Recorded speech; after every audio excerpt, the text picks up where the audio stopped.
It is a period of civil war. After the release of Star Wars Episode 8, The Last Jedi, fans of the franchise are up in arms over the retconning of their favourite characters and demanded that the evil empire, Disney, strike this from canon and do not let Rian Johnson ruin their childhoods. During the battle, mainly carried out on social media, there are lots of theories, rumours about the Empire's secret plans to restore credibility and bring back J.J. Abrams to conclude the ninth part of the story originally envisaged by George Lucas all those years ago. Yeah, okay, George. Rebel podcasters have come together to produce a Star Wars crossover event to try and bring balance back to the Force. The passionate fans of the franchise will cover all things Star Wars in the build-up to Rise of Skywalker across podcasts, 20th Century Geek, Genuine Chit Chat, The VHS Strikes Back and Comics in Motion. Starting with the reviewing the original 1977 movie Star Wars on the VHS Strikes Back and Comics in Motion, the Rebels will travel back to discuss the original and prequel trilogies on the 20th Century Geek and discuss, debate and speculate on the latest batch of movies since episode 7 on Genuine Chit Chat. Undeterred by sinister internet trolls, this band of rebels embark on their journey to restore peace and freedom to the galaxy.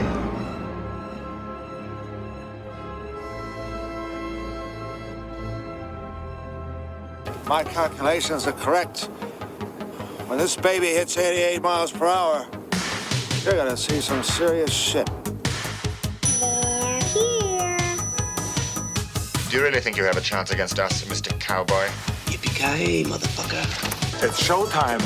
Right, welcome everybody to another episode of VHS Strikes Back. I am Chris Phelps, and my co-host and very good friend is Mr. Dave Horrocks. Hey Chris, and hello to our listeners out there. Welcome to the VHS Strikes Back, the show where we dust off the old video player and go on a nostalgic journey to look at the good and bad movies of yesteryear. And as we approach the end of 2019 and the release of Star Wars, The Rise of Skywalker, we're delighted to be part of a podcast crossover event to discuss and debate all things Star Wars. And for that, today we're joined by the creators and hosts of two other fantastic shows in this event, and in no particular order, our first guest is Scott Weatherley from the 20th Century Geek. Welcome to the show, Scott. Hi guys, thanks for having me on. And our second guest is Mike Burton from Genuine Chit Chat. Welcome to the show, Mike. Thanks for having me on. Now, to kick off this event, we're going to go back to where it all started in 1977 with the release of Star Wars, now referred to as A New Hope, which was written and directed by George Lucas. Now, I'm going to go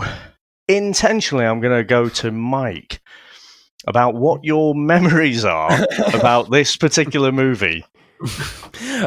Well, as I'm obviously the youngest one here, when the movie came out, there was nothing because I wasn't even a thought. I think even my brothers, I'm not sure, I've got two older brothers, so I don't think they were even born either. So when I saw this film, I can't actually remember if I saw this first or if I saw Phantom Menace first. So I'm just ashamed at that, unfortunately. You know, I've spent my entire life trying to erase that fact, but unfortunately, I think I watched it like Phantom Menace, then 4, 5, 6, and then Attack of the Clones, etc. So great memories. I've seen it so many times in my childhood, and mixed with Phantom Menace and stuff. It's not as much of a huge icon in the same sense it is for you guys. In a sense, mine's more the sort of the whole franchise as opposed to the one film. But despite that affliction, I mean, you are a massive Star Wars fan, aren't you? Yeah, I mean, Star Wars is my favourite, relatively speaking, it's my favourite thing ever. I've got 2 Star Wars tattoos. I'm going to have a full sleeve on my left arm. And me and my dad bonded over it a lot when I was younger. So it's got a lot of meaning to me and things. And yeah, I'm a huge nerd. I read the books. I've been reading the Aftermath trilogy recently. You know, I'm going to go see the film, new one when it comes out on the day it comes out. You know, I've got comics and figurines and the whole works of being the coolest kid around. So yeah, I love Star Wars. I absolutely love it. So for the sleeve, are you going to have a bit of given the Phantom Menace was the first one, you're going to have like a young Anakin and Jar Jar Binks maybe? Oh no, that just makes me think of this film. I think it's Fanboys. Have you guys seen Fanboys? No. It is not that great, but it's about Star Trek nerds fighting Star Wars nerds, like Seth Rogen, Jay Baruchel, that lot are in it. And Seth Rogen's character has a giant Jar Jar Binks tattoo all over his back. It's just before Phantom Menace comes out. He's like, oh, this character Jar Jar is going to be the best character in the whole of Star Wars. You just wait. And it's the worst tattoo you've ever seen. It is absolutely cracking. But no, I've just got, at the moment, I've just got Vader and below him is Anakin and Obi-Wan fighting to kind of, that's one piece. And then the other one is from Star Wars Legends, which I don't think we're going to get into in this chat, maybe in a future one, but it's a video game, The Force Unleashed. And next one's probably going to be, I don't know, Death Stars. And I might get Darth Maul, who knows, but he's really cool in the series, not in the film. But I'm not going to get into that because this is about New Hope. I'd wait to see how Solo 2 turns out, maybe before you get the Darth Maul one. If they make it, yeah. Yeah, that's true. Now, Scott, what about yourself? This is one of those films, I think, that sort of, you guys have sort of hinted at before, like those films that just sort of permeate your life. Like they've always been there. This goes back as sort of like, I was born 1981, so I was around for Empire and Return of the Jedi, but obviously too young to see them. So for me, I sort of saw them when they appeared on TV. I remember them appearing at Christmas and then being one of those traditions of sort of like, it's going to be on. It was almost like a big thing. And then just recording it, we recorded it off TV one year, and it was just on. We had these red VHS tapes, and they were special because they had 6 hours, not 3 hours on. And I just remember sort of that was the thing. Like it was one of those tapes we had, and I watched it time and time again, and it's just been around for so long. And I remember getting the special edition VHS, because I've still got it in the attic somewhere. The VHS when they did the special edition with the slidey box with the the silver and the I've got that. Yeah, they had the silver one and the gold I've actually one. genuinely got that. Yeah. The gold one. I've got the gold one. Yeah. And then they did obviously they released one up with when the prequels came out. Then they obviously released them all on DVD and so on and so forth. So I've got different versions of all these films. But yes, A New Hope is just one of those films that's just always been there. And if I'm perfectly honest, I've always just accepted that it's good. And I think, and it's one of those films that I honestly, I will, before we say anything in today's podcast, I do love the Star Wars universe. I think it's vast, and I think it's fun, and I think it's really, it's got a lot going for it. But I think there's still going to be a question of, does this film hold up as well as I think people think it does? I think you might be after Chris's role here. So before we explore that a little bit more, we might have fighting on the podcast here. I think we've got Chris and Scott, I think, in one corner. Me and Mike maybe in the other. Chris, what about yourself? Well, actually, David, I am a massive Star Wars fan. I have my Star Wars cup at work that I drink out of every day. I've got my ticket already for 12:01 for the late. So I go every time. Well, these last ones since The Force Awakens, we've made it a bit of a tradition. So I'm a true Star Wars fanboy. I have a Darth Vader light up lamp right next to me, Dave. So I will tread carefully on this, but A New Hope is, as you've said, Scott, for me, it was a film that growing up, it was a bit like Oasis with Wonderwall and Don't Look Back in Anger. It was one of them films that it was great, and I loved it. I loved the universe. And for some reason, it was always a U rated, which I always found bizarre. But it was always on pissing TV all the time, ITV. It was on there constantly. We had different recorded versions of it. I loved all of them, and I'll be honest with you, I know we're going to get into this. My favourite of the lot is Return of the Jedi. I know everybody sort of loves Empire, but for me, I'm not a big fan of Empire. I actually not watched it as much as the other two. I probably watched this one more than any of them, but I remember around about 1989, 88, the only place open in Manchester on Boxing Day was a local Curry's, I think it was, and we went and drove. We had to borrow my granddad's car to spend our Christmas money because I was desperate, and I actually bought the 3 films on the THX remastered version, all blue sleeves, and like a cock, I sold them for about 30p in Blockbuster for a Spider-Man computer game a few years ago with all my video collection, like a dick. I made about 50 quid and thought it was great, and probably bought some no-mark PS. Would have been PS2 then, maybe PS2 game. Oh, it was terrible. But yeah, I had them, and they mean a lot to me. And I think it's more the nostalgia stuff than anything. And I had the Millennium Falcon. I had the actual proper old school Millennium Falcon with quite a lot of the figures. I always wanted the X-Wing, which I couldn't afford at the time, but I did have the Millennium Falcon. And I love that. So for me, it holds a massive place in my heart as just one of them movie trilogies. At the time, it was a trilogy that I could go back and watch continually. As much as it was bastardized on telly and cut to ribbons, I always go back and watch. Even if it's on now, I'll always sit there and watch it. Very good. And I have to say, for me, it's very similar to you guys as well. So I can't remember a time when I hadn't watched Star Wars. It was just something that, again, we'd kind of illegally taped off the TV, because apparently that wasn't illegal, but everyone did it. And I just used to play it when I was a kid on a loop. And I remember frustrating my parents, because it'd literally finish, they'd blown up the Death Star, and then I just want to go back to the beginning again.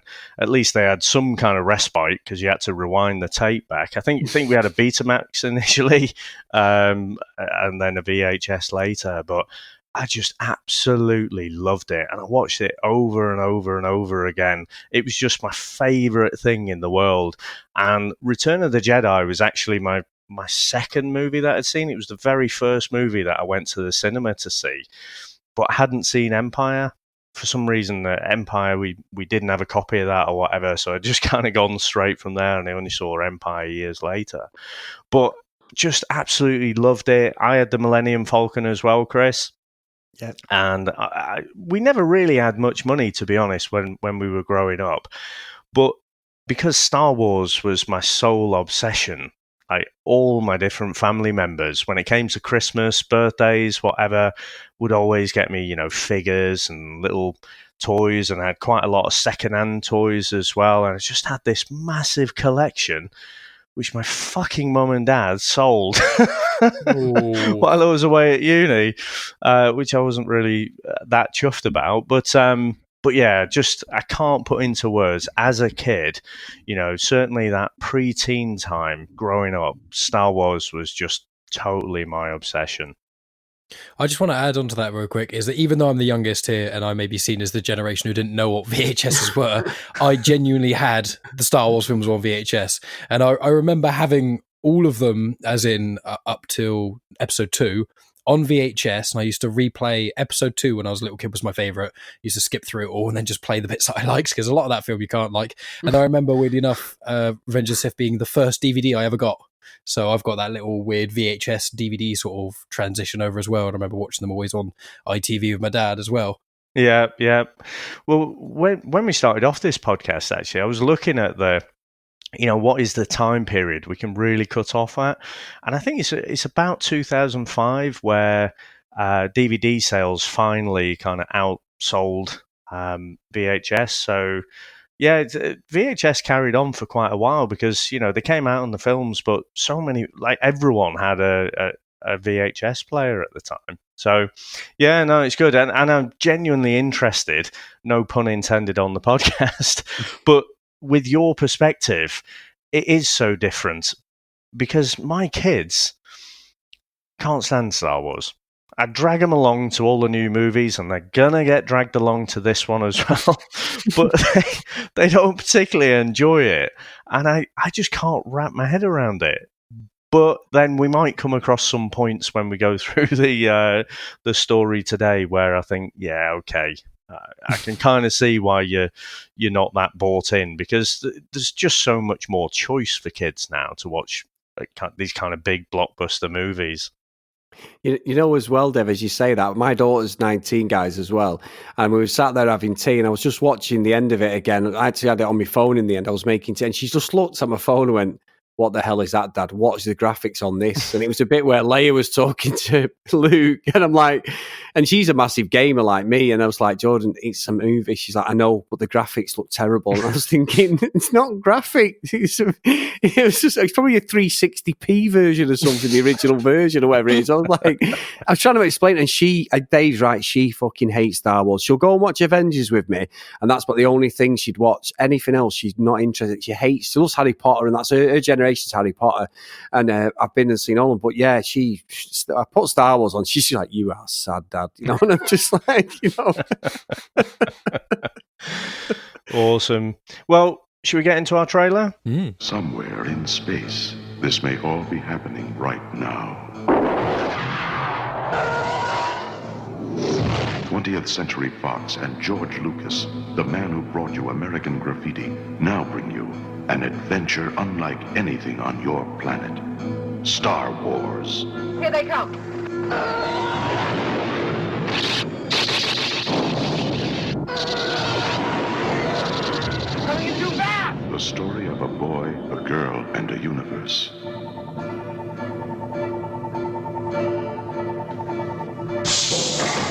It's a big, sprawling space saga of rebellion and romance. It's a spectacle, light years ahead of its time. I am C-3PO, human-cyborg relations, and this is my counterpart, R2-D2. Hello. It's an epic of heroes.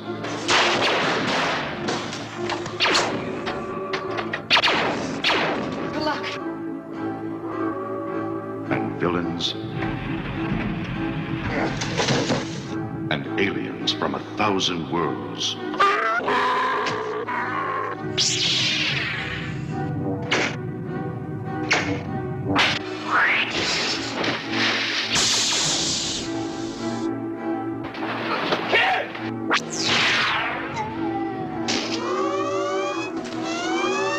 Star Wars, 1 billion years in the making, and it's coming to your galaxy this summer.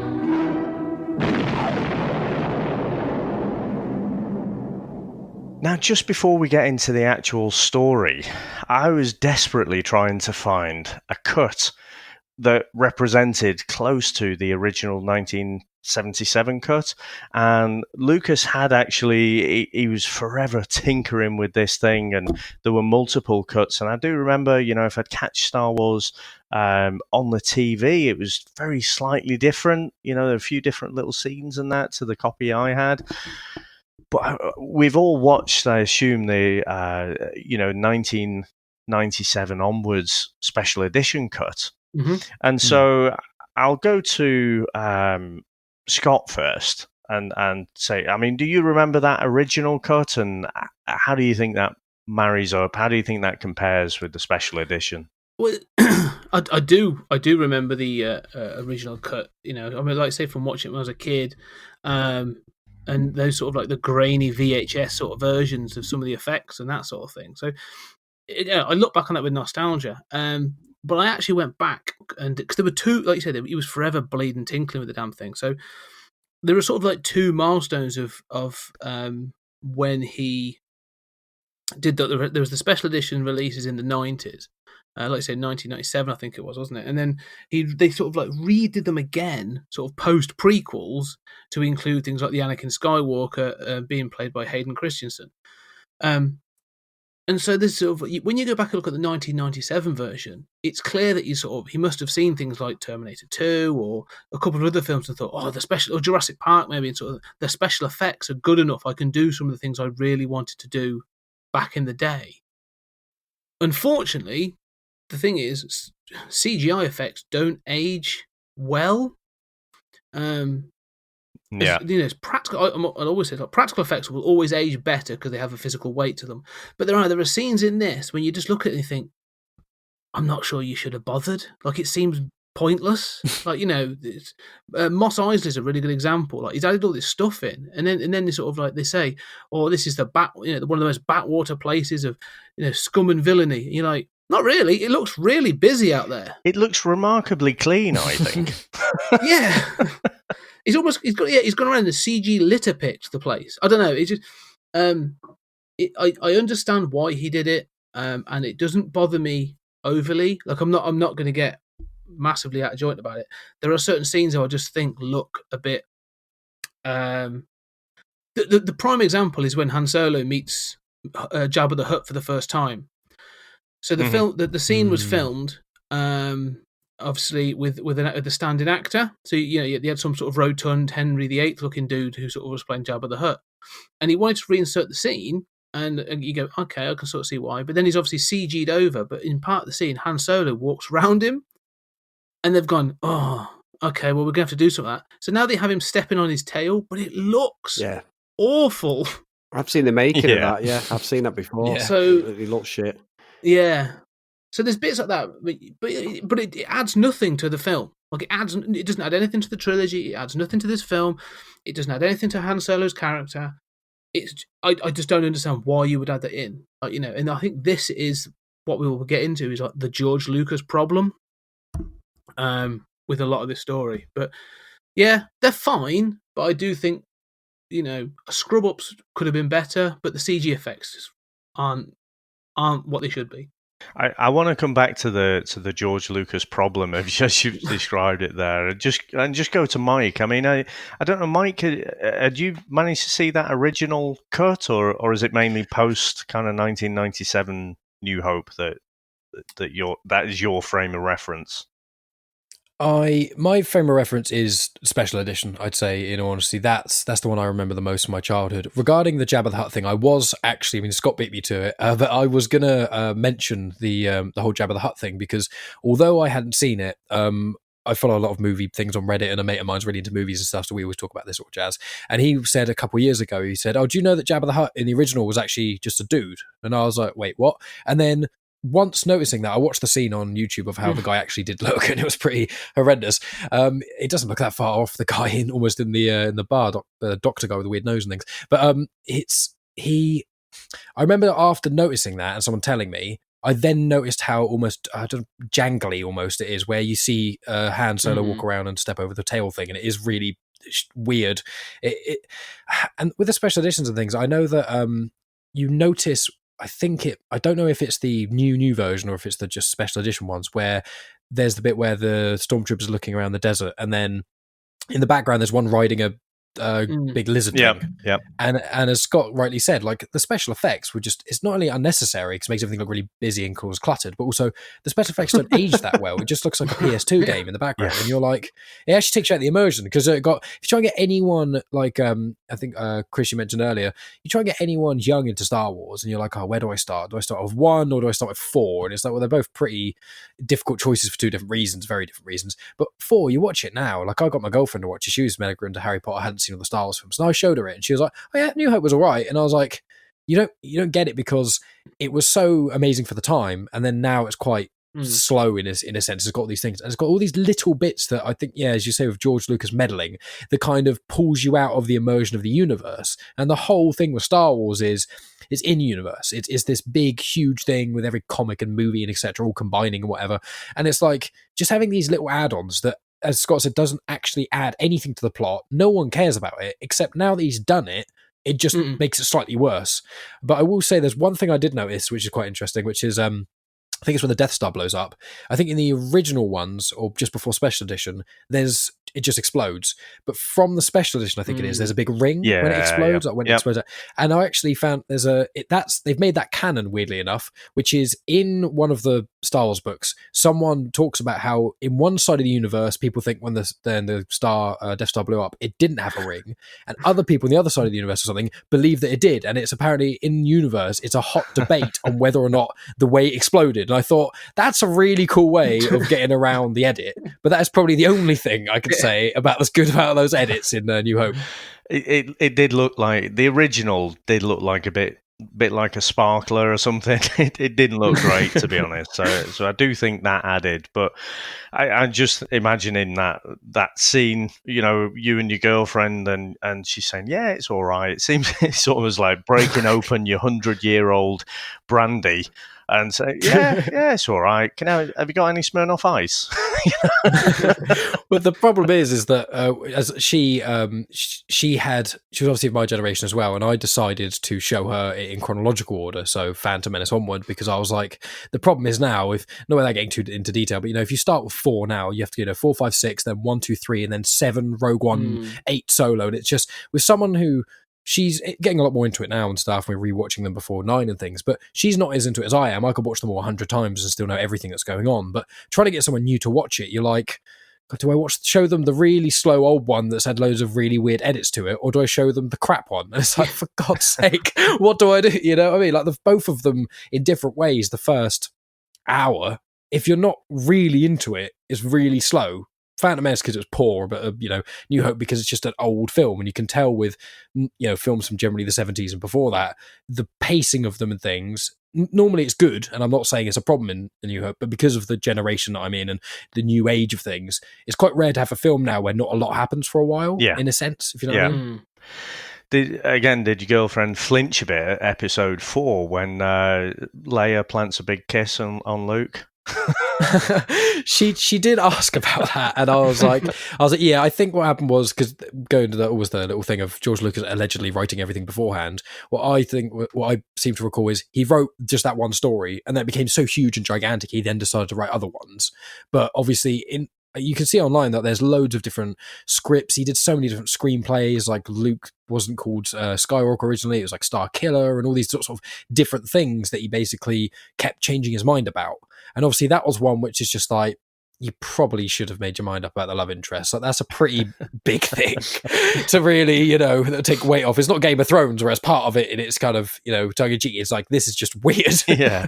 I mean, it is interesting. And obviously, when it first came out, it was just Star Wars, and then The New Hope was added on later. And as I mentioned, I was obsessed with trying to absorb as much as I possibly could about Star Wars. So if there was like little articles in magazines or what have you, I'd be all over that. Now, this idea of having 9 different chapters and having it all architected out, from the beginning, before even Star Wars was released, was around in the early 80s, because that's where I became aware of it. So to be honest, having chapter 9 coming out is something that has spanned my whole life, and it feels like I've been waiting for this for my whole life. We won't get into episode 8, by the way, on this podcast, but with that, that grandmaster architecting, I want to come back to Scott and ask about the George Lucas problem and what your perspective is on that, and how would you define that? Well, I think the thing is with George Lucas is, and this is no big, he is one of us. He's a massive nerd. Like, he is, and he's an ideas man. Like, that's the thing with George Lucas. He is an ideas man. And as you say, he had huge ideas about what this film was going to be. And when you read some of the early stuff that he wrote, some of the ideas, not so much a script, but there were lots of outlines that people have now taken and gone, oh yeah, well, that's the structure he wanted and all this other stuff. No, he literally just wrote all these ideas down. And when he started to put it together, the one person who kept saying, like, George, you can't do that, or George, that's crap, was his wife. So originally there was more comedy. There was a much longer scene of Luke on Tatooine talking with his friends and all this other stuff. And all that stuff's gone. It's all gone because his wife was like, George, that's boring. Like, nobody wants to see that. But the thing with George is, like, he's his own worst editor. And I think that's what comes in with the prequels. But this idea of the other chapters only comes after. Like, this thing was called Star Wars originally. And obviously we get later on the fact it's called Episode 4, A New Hope, and you get, the scroll and all that sort of stuff. That only comes when they're like, oh man, this thing has made a massive amount of money. George, have you got any more ideas for a sequel? He's gone, I do. In fact, I've got 9 of them. And that's really, and then the, it's gone from there. Like 20th Century Fox have gone, brilliant, we're up for that, do it. And so you sort of get it from that, as far as I can, from my understanding, is then, he formulated that into a bit of a more like a chapter breakdown.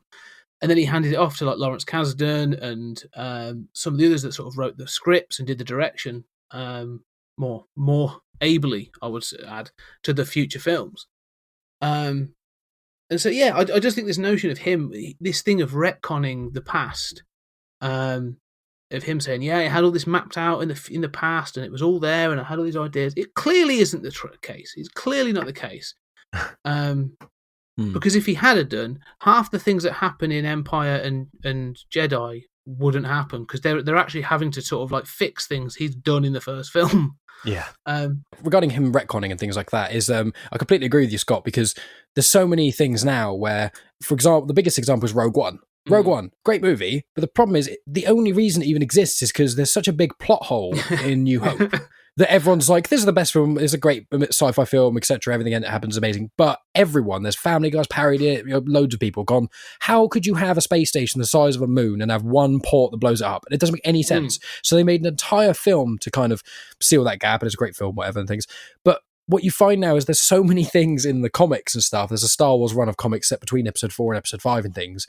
And they have to basically, they release the movie, and they go, oh shit, there's a plot hole there. Well, instead of editing it now, what we're going to do is release loads of other content that kind of explains that it's not really a plot hole. It's actually, we already kind of thought of this. You're like, no, you didn't. You have to go back. Because like Qui-Gon's the big one, isn't he? Like, Obi-Wan never mentions Qui-Gon at all in the whole of the originals. And then suddenly it's like, oh yeah, he's literally in all the books. He's like the most important thing. And when he's on Tatooine, he's always talking to Qui-Gon through the Force and things. It's like, well, he's never even mentioned by name. Even in this, I mean, if we jump to it, right, you say about that Qui-Gon never being mentioned, even like say with Yoda or Obi-Wan. Obi-Wan says in this, when they finally get to him and they meet C-3PO and R2-D2 and that, he says, he's got a message for you. He says he's your master. He's like, I don't remember having any droids. And you're thinking, you went to war with him. You had the exact one. yeah, not just any droid. This droid, in fact, both of them. In fact, you actually found C-3PO being built, with Darth Vader. What?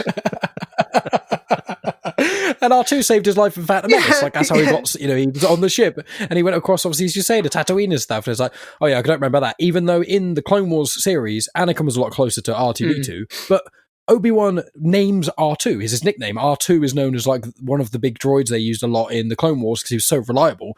Everyone knew about R2, just A-R-T-O-O. That's how they spell it, and it's like him saying, I don't remember any droids. They could have just said, I owned a lot of droids. If he said something like that, or just tried to palm off, be a bit different. But he owns not only that droid, but even in like episode 2, he has R4. And a lot of the prequels, he's got an R4 unit, but even he doesn't even mention that at all. It's just like, he didn't own any droids, except R4 and R2. Oh, and all those other ones I had that, seemingly care about. Right here on this podcast, and I'm going to give you a fix for that. I'm going to give you a story fix. And it's probably not the nicest way of doing it, because there are other things.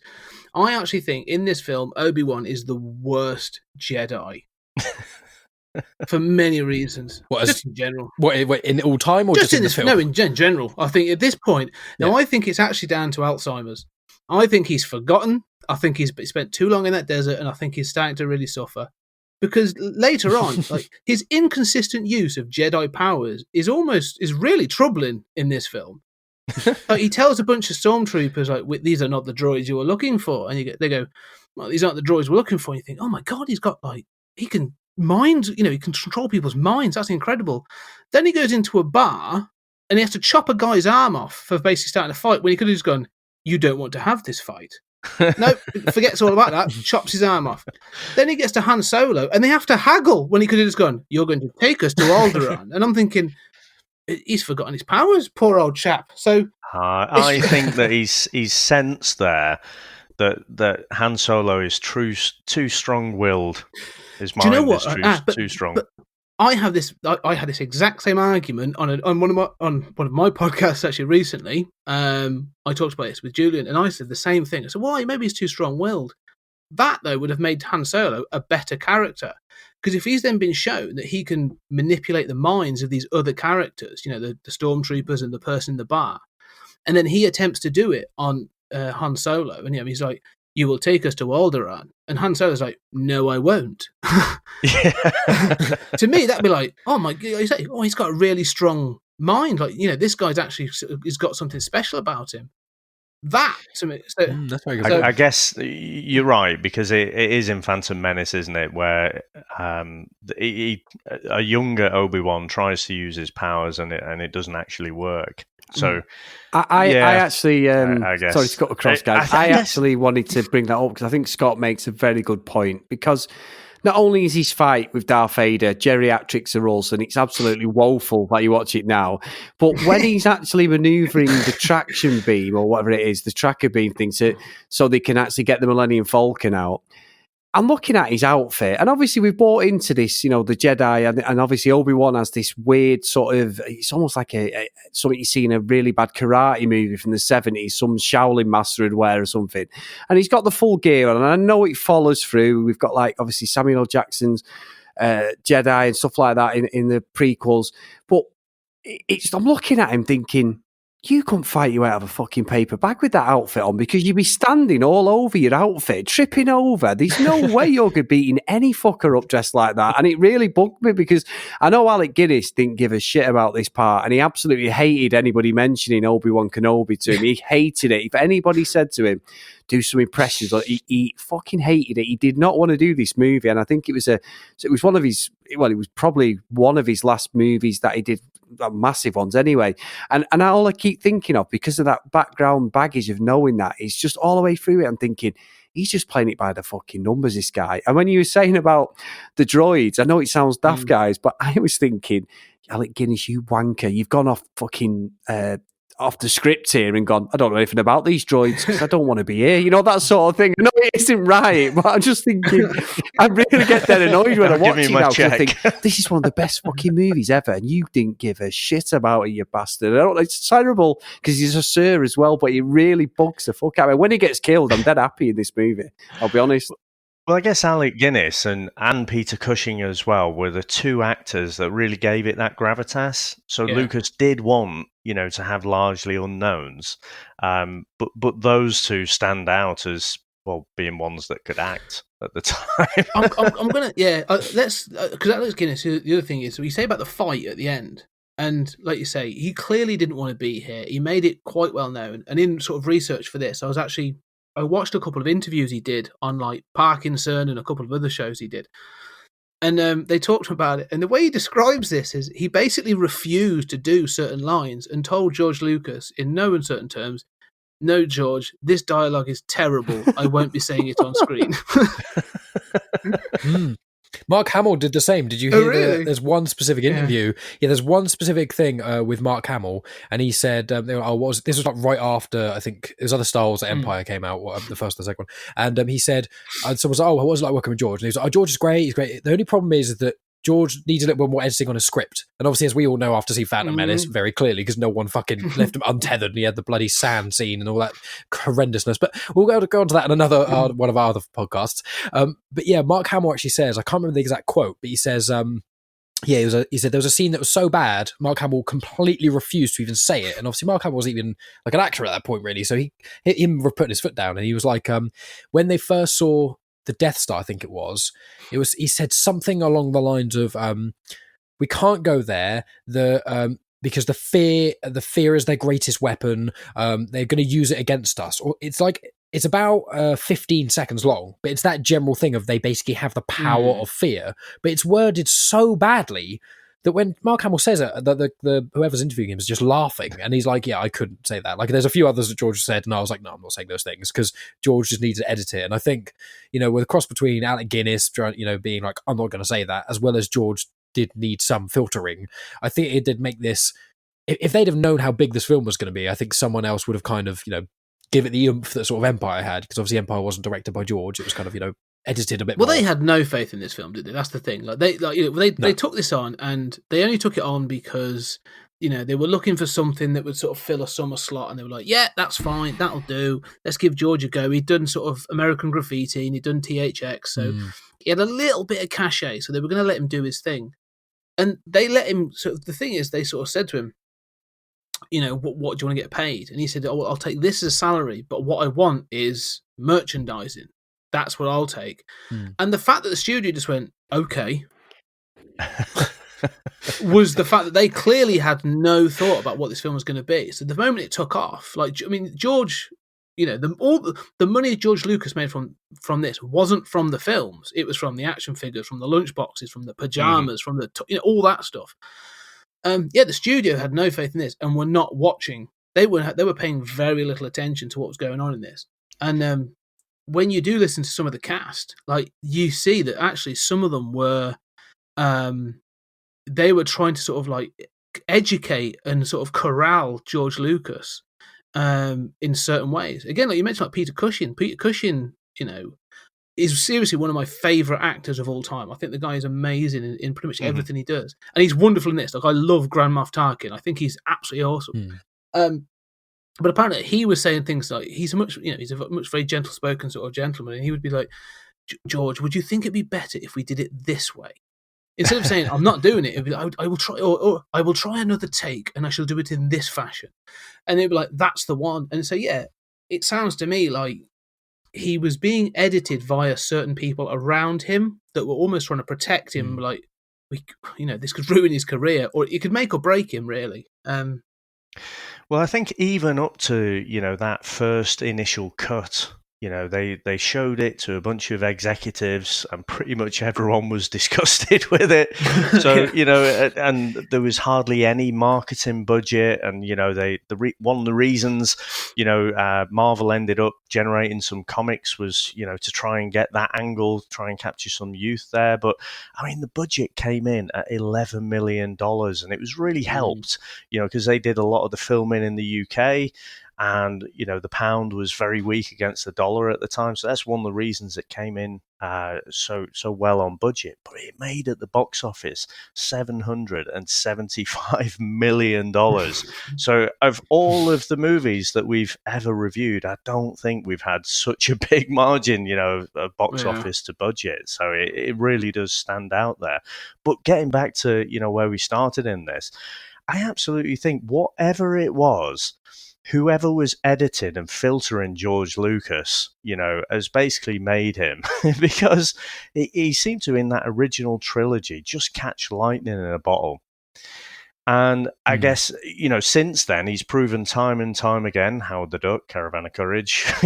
There's lots of things where he's I'll have proven... no one say a bad thing about Howard the Duck. You just listen to our podcast. No, I'm it's joking. Fucking terrible. It's one of my favourite. It's one of my favorite. It's a terrible movie. It's one of my favourite bad films ever. Oh, wow. Yeah. I love I'll give you that, Scott. I'll give you that. But the fact that George Lucas thought this was going to make him and he gambled so much on it, his whole Skywalker ranch and stuff, just says to me how badly he got it. But I think what I'd say is one of those variables, if you like, for me is the music. So I've not watched this for about 10 years now.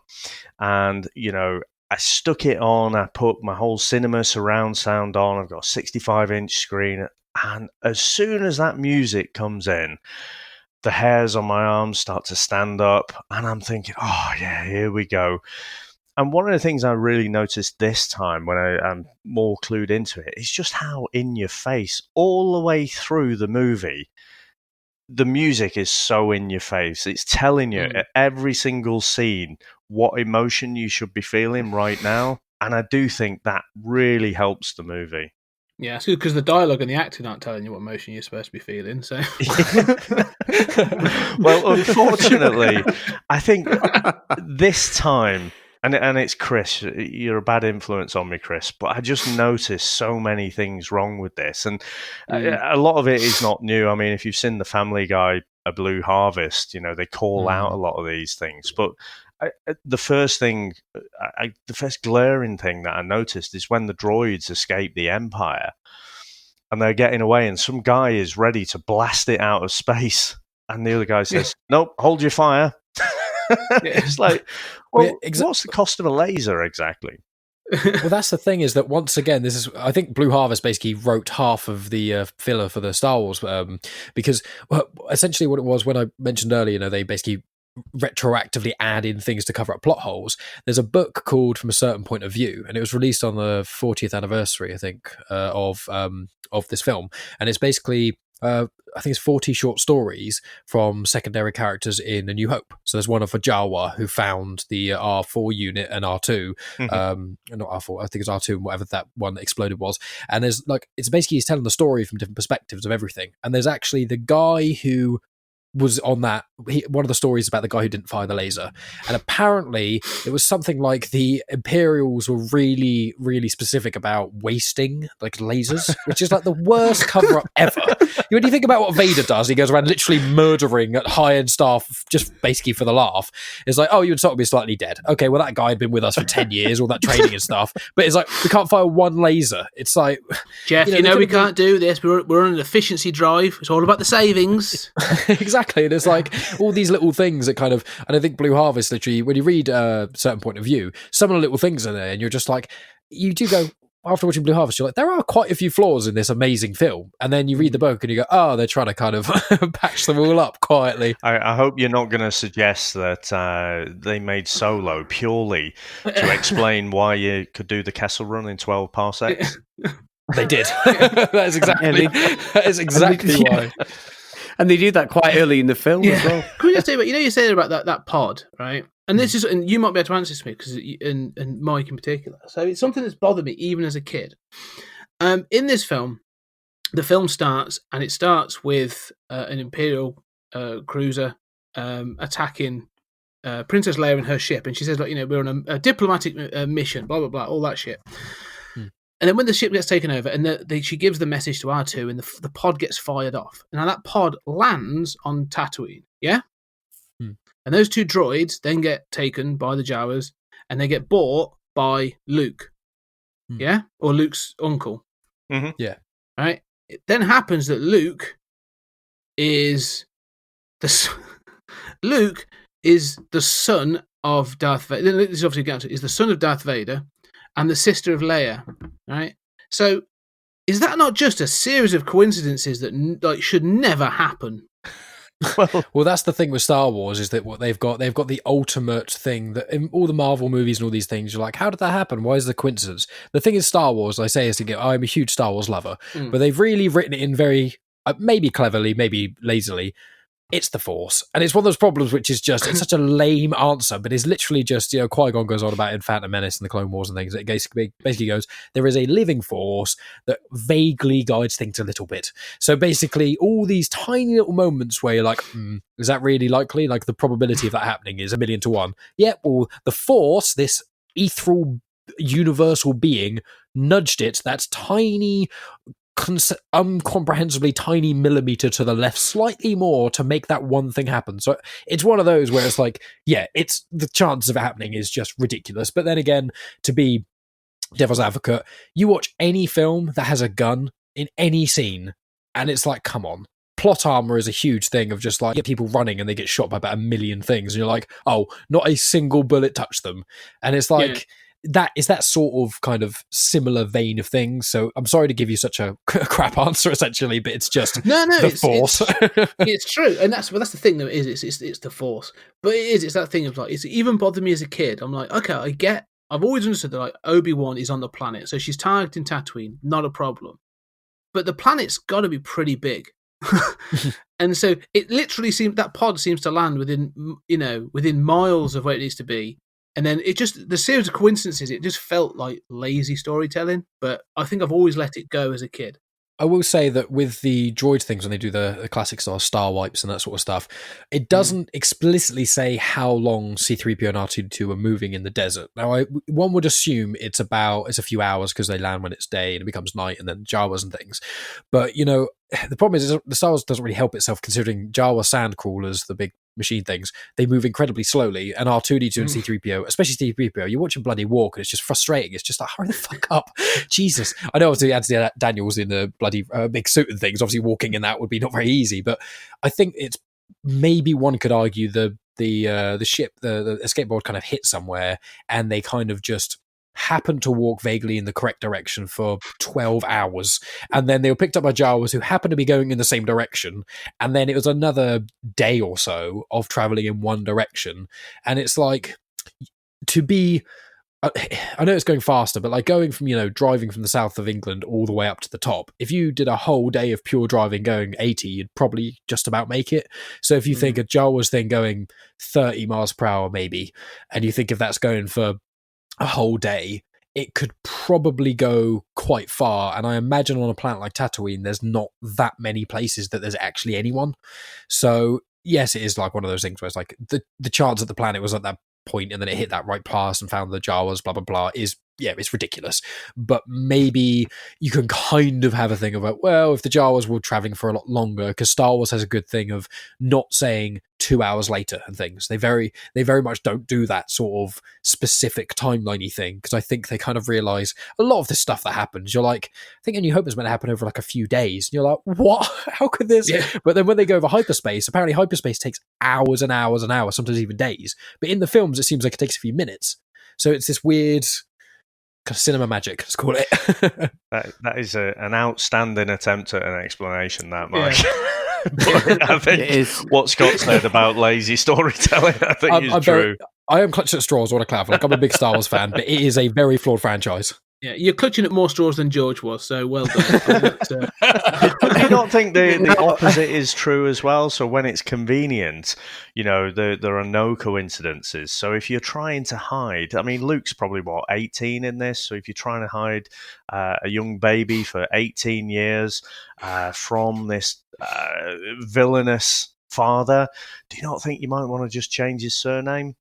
Yeah, that is a huge one. Yeah, that is actually. Now, there's a couple of things now, guys. So obviously, I have to have my bit where even in such a film like this, I am cracking my fingers as we speak. I'm going all in here. So I don't know how or where this is going to take the podcast, but these two things that I watched it this time, and I watched it recently, to be fair, but with my reviewing podcasting, Jesse the Body Ventura shitting on movies eyes, two things. The stormtroopers, which we get told by Obi-Wan are the most precise shooting things we have ever seen. They are obviously from the Stephen J. Cannell School of Writing, who's the guy who wrote the A-Team, because none of these fuckers can shoot, even when Han Solo is stood before he jumps in the garbage thing, and Luke and Leia are trying to, when he does the thing when she kisses him and stuff, good luck. And Luke's just stood there like, fucking shoot me if you want. And I'm not buying any of that bullshit. So they are the worst shots we have ever seen, ever in my life. And then I'll hand it back to you. But that bit in particular, so when he brings the door down and Luke and Leia are stood there before they swing across, the stormtroopers are literally about 10 yards away and cannot hit either of them. No, well, they're supposed to be, as Obi-Wan has said, the most precision shots they have ever seen in their life, but they can't hit these two fuckers from 10 yards. So I'm not having that. But what I'm also not having now, and as you say about the plot devices and the holes and the different things explained, there's no way, considering that Darth Vader realises Obi-Wan is on the Death Star, he is right next to his own daughter at the start of the film, and he can't predict that she has got something force in her, and Luke, and then the only reason he gets Luke is when he's about to blow up the Death Star. I'm sorry, even though I love the films and I'm going to get loads of stick for this, I'm calling fucking bullshit, because there's absolutely no fucking way that I can believe any of this with the guns. I just can't believe that any of this was even a plot device. There's no comic. Right. No, there's no comic can even nothing from that. the comics. She threw him with her English accent. And he thought, oh, right, okay, so she's clearly from the UK. She can't possibly be my daughter. Yeah, because to be fair, because when she's not with him, she turns into a New York accent then, doesn't she, halfway through the movie? So, yeah, sorry, Chris, guys, I was just short. You're right, because let's expand on that. Because she is Princess Leia Organa, right? She is of Alderaan. She is of some sort of royal blood within Alderaan. This is not the first time that she has met Darth Vader, and she makes that clear. So it's not just this time. Yeah. Like, she's met him in the past, and at no point has he gone, I sense something I haven't felt for many years. It's again, George Lucas did not write any of this shit ever. It's crap. But you're right. I mean, I'll call out some of the other stuff about this as we go on. But I find this goes back to the George Lucas storytelling, really. But you're right about those things, because the problem I have with a lot of this film as well is like some plot holes. It's like they're not allowed to have negative emotions either. So in this film, she is Princess Leia Organa of Alderaan, right? That's her planet. That's her family. That's her people. When that planet is destroyed, and throughout the film, even if it does take a day or two, like, she does not show any remorse or grief or anything for having lost her entire planet. Like, it's not mentioned again. Mm-hmm. Like, later in the film, when she's handing out medals left, right, and bloody centre, you'd be like, oh, I'm really sorry to hear about your planet. She's like, what? I forgot about that. Yeah, Christ. And then the same for Luke. Like, Luke loses. I mean, he treats his aunt and uncle like shit. Let's be honest. He's a right and grateful little shit. They're the only whiny bastard, isn't he? Yeah, but they're the only parent figures he has ever known. And then, sort of like when they're dead, he sniffles like, "Oh, right, on we go," and that's it. On we go. There's an old man in these droids. Yeah, let's go. Yeah, I want to come with you. Yeah. I think it's completely disproportionate because his surrogate parents are burned alive in a horrible way, and then he just kind of manoeuvres on from it. And then Obi-Wan, who he's hardly known for his life, gets killed after a couple of days, and he's like, I can't believe he's gone. Yeah, he was a great man. Yeah, he was a great man. Yeah, it's like, but to be fair, Han Solo brings him back down to earth. Goes, "We're not over yet, kid." And he brings, and they end up getting into the cockpit with the gunfight. But yeah, there's some proper nonsensical stuff. Because I must admit, I'm sorry, but I'm fucking shitting on it now. Really bad. I know. I'm sorry. I really am. Anyone listening, I can't help it now. It's just ingrained in me. Dave's the good guy. I'm the bad guy. But Luke, and I'm fast forwarding a little bit here, but Luke has done fuck all except do a bit of farming and a bit of fucking pod racing or whatever he's supposed to have done. But when they're talking about getting the Death Star and one of the trained rebel fighters who flies an X-Wing, he says, "There's no way we can make that shot." And he goes, yeah. And he makes up some fucking nonsense where he's been shooting. I used to bullseye Womprats in my T16 back That's home. it, yeah. So you basically used to shoot little animals. Yeah, exactly. Dave, guys, it's like in the context of, say, I don't know, a fucking footballer or whatever coming onto a professional pitch to go, I scored one of them goals once. It's like you have no experience. It's down the JJB 5-a-side. I can kick it with these Premiership guys. I can do that. I'll do that for you. Fuck all these players. I can do it. And within 12 hours, he's now a trained assassin. He's got fucking dressed as a stormtrooper. He's taking out everybody. And I'm just, now I don't know why, but this watching it this time, I was like, this is fucking bullshit from China. And I never, ever questioned it. And I didn't think I would be questioning it. But as we talk about, and you guys explain different things, I think it's fucking released the hounds because I've just absolutely sitting getting so annoyed. Because if that had been Top Gun, right? And someone said that in that film, yeah, some sort of like bloke was like, I've been flying biplanes for weeks. And you'd be like, fuck off, son. The reaction to that is everyone goes, oh, right, well, yeah, brilliant, well done. He'd be turning around and be like, piss off, teenager. It's so true. But it's so irritating. I find Luke.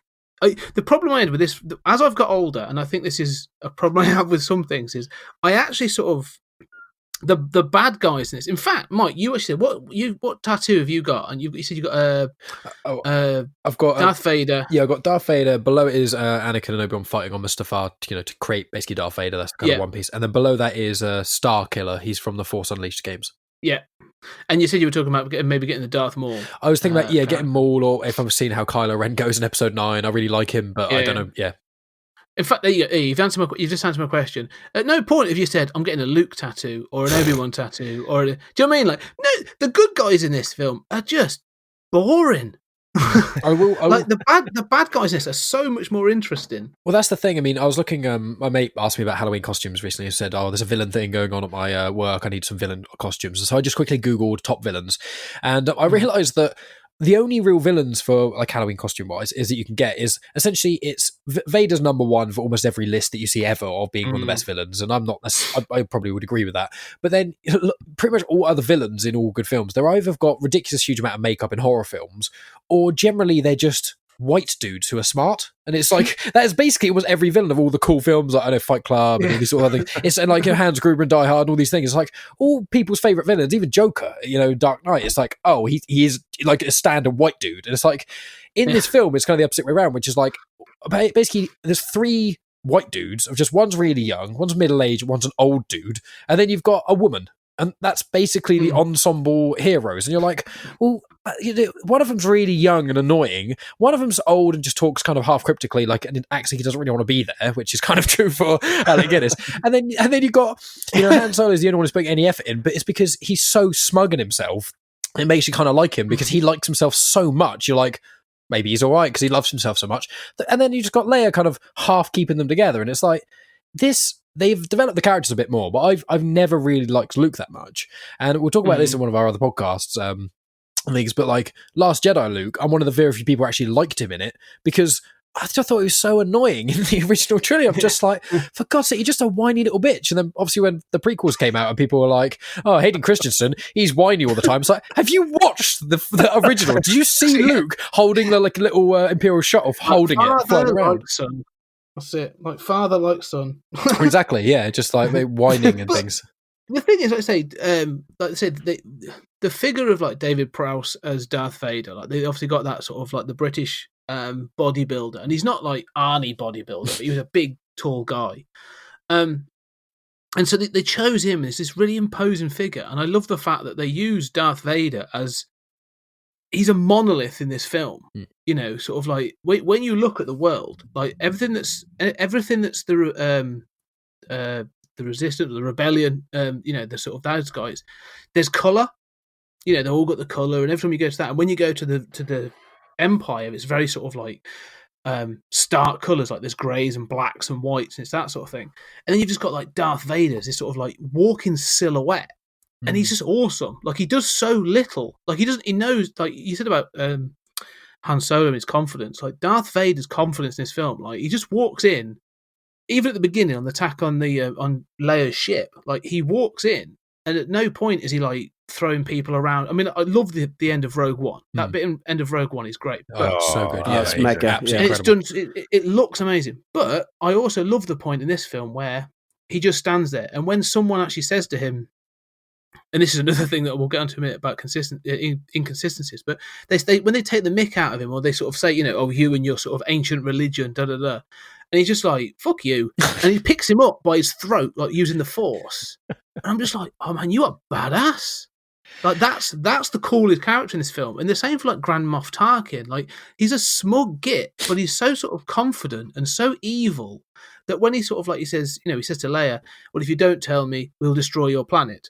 And so she tells him something, and then he's like, okay, well, destroy it anyway. And I'm just like, oh man, you was mean. Like they're just got a better bit of characters.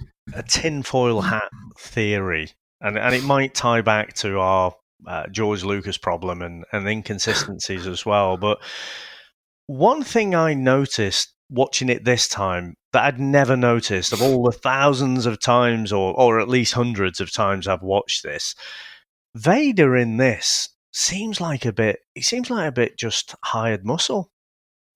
We watched Lethal Weapon recently, and he's basically like Gary Busey's character. You know, he's not the big bad. I think, though, post the reception of this film, that's when Lucas decides, actually, it's got to all be around. You know, I've got to make Darth Vader more prominent, and, you know, he's in some way tied to Luke. Exactly. I totally agree with that. Yeah. Well, even the point of one of the guys on the Death Star, when they have, you know, when they're sat around, and he says he refers to it as like, you know, you talk of your ancient religion or your old ways, and even now you watch it and you go, how old do you think this is?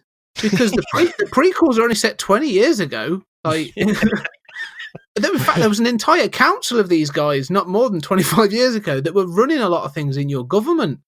Everyone forgets stuff really quickly in the Star Wars universe. I will say with things, I mean, I will say now, this is the point. I want to clarify in this chat, I don't want to seem like Otherverse is always defending Star Wars. I think I've just got this pool of knowledge. I want to clarify every criticism you guys have had so far, completely agree with. A lot of it is ridiculous. But in you, I feel like such a dick. I feel like that guy at a party who's listening to everyone's conversations, and then when he goes, actually, no, I think that is actually a myth that I heard it on QI. You actually work about these things. So it's explained by the Force. Exactly. All of it, everything. I will say what Palpatine did is throughout the whole Clone Wars, it's happened in the TV series, the Jedi name basically gets besmirched a lot, and then once Palpatine gets to power, he basically destroys almost all evidence of the Jedi. He tries to kind of make it seem like they weren't even a thing in a sense, and the problem is even though in the prequels you think, oh, everyone knows the Jedi, blah blah blah, but actually that's more sort of the inner rim of planets, the sort of the rich planets, almost the Western world, the first world. But when you go to the outer rim planets, a lot of them didn't even know a Jedi was even a thing. And in the Clone Wars, when they actually, some Jedi go out, they go, "Oh my God, I didn't realize you were really here." But the problem is with that is, even if Palpatine was trying to sort of erase it and things, obviously it being 20 years ago, you can't forget things 20 years. That's, there's things that happen in our history that have happened, further away from that. And if you say it didn't happen, people will be like, World War II? Nah, it didn't happen, mate. It's like, there's quite a lot of evidence to say it did, mate. There's still people alive who remember that. But with Star Wars, the thing is as well, is the Jedi go back about, depending on what kind of content you look at, it's about 2,000 years. So you've got about 2,000 years of Jedi vaguely existing.